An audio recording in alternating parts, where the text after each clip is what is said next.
I just wanted this morning to show you how I use the short rod when I'm teaching, also when I'm practicing myself. One of the strong parts of my game, I've been playing professional golf for over 40 years and I still compete regularly at high level events. And the way I'm able to do this is I have a very good short game. My wedge play is very, very good. What I want to be able to do is pass on some of my secrets, and this is where Golf's Essential Move comes from, about passing on a secret how to chip better. And one of the things I advocate all the time when I'm teaching is how the club moves in the swing.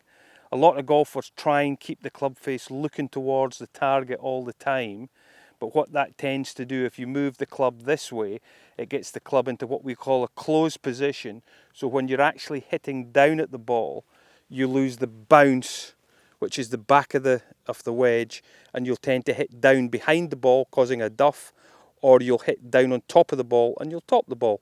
So what the gem does, the gem moves the club into what we call a neutral position, where when I turn around and put the club down, the club is square in relation to my stance. If I take the club back, what we call hooded, then when I bring the club around, put it down, you'll notice that it's in a closed position. So to square it up, I have to push my hands forward, and then that becomes complicated to chip consistently. You'll also tend to hit a very low chip that will run through the green.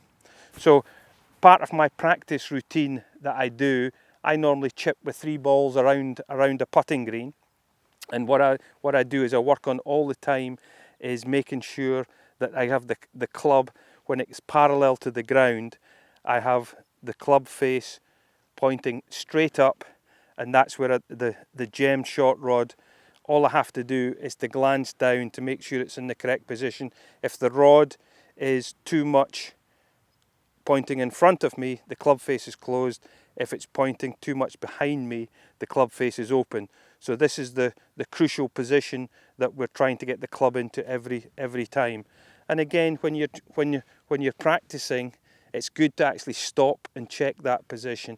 And then when you go to hit the shot,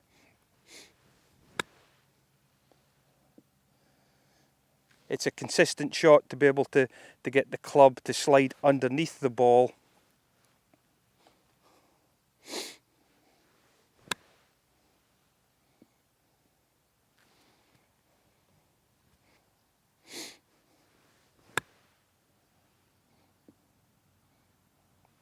And that's how I chip.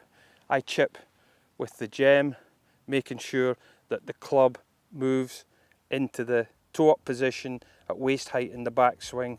And you can just see by the results there, and also the grass, as I'm chipping off quite tight turf, I get the bounce on the sole of the club to hit underneath the ball, and I chip consistently all the time.